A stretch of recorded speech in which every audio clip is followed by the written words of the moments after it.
And I mean, that leads to the very next question. We can't always assume that all insurances cover political risk. I think it is a very specific thing and a very specific clause that needs to be there.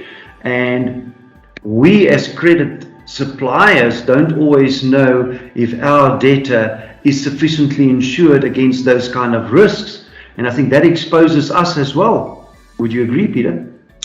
Absolutely, absolutely. And that's also why you have to be very careful and trade carefully with your clients. And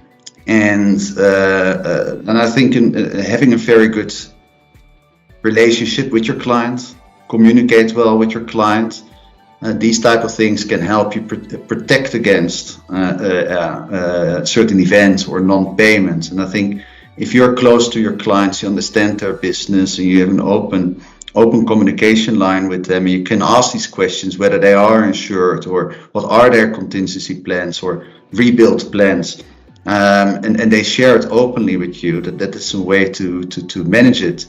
But obviously, if you enter in a new trading relationship, it's not your first question that you're going to ask. Are you insured?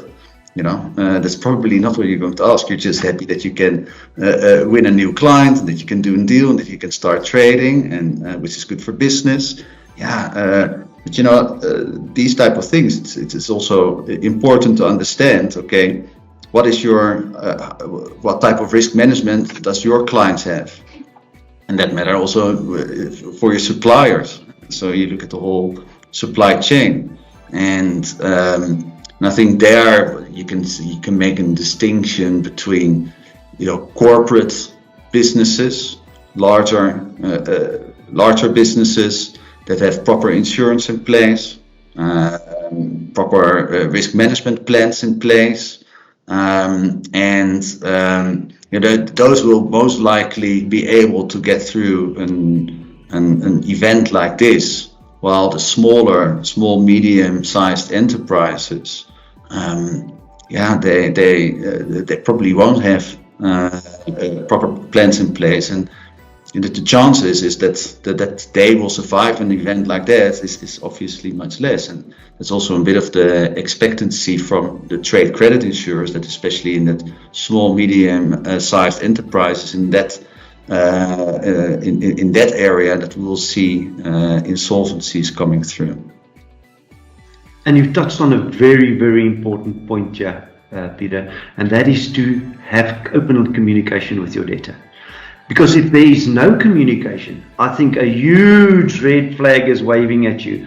If the guy doesn't talk to you, or you can't get hold of them, it is telling you, or if they even stop purchasing all of a sudden, it is telling you something, that the activity of your debtor has changed, and the risk profile of this debtor is also changed. So either you must immediately go and see what's going on there.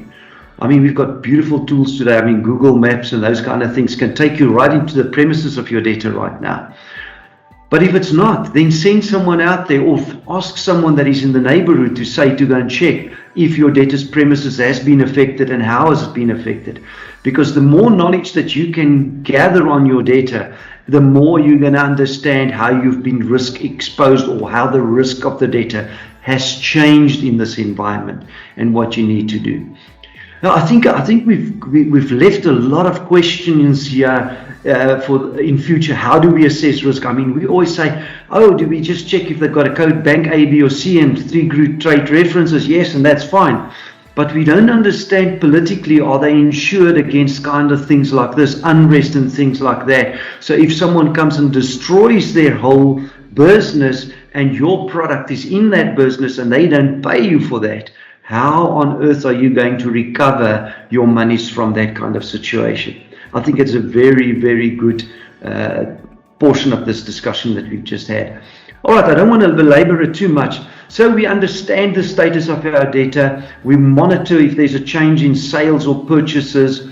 We see through the communication if there's going to be payment commitment, but usually that would be done if they are capable to, either they have cash flow because they're part of a larger organization, or they've been capably insured for the purpose of what happened, And then, of course, you have open communication with your debtor. No communication, of course, will leave you with a red flag immediately. And I can't even overemphasize not being insured. And then, of course, will the claims be settled? That is another topic on its own as well.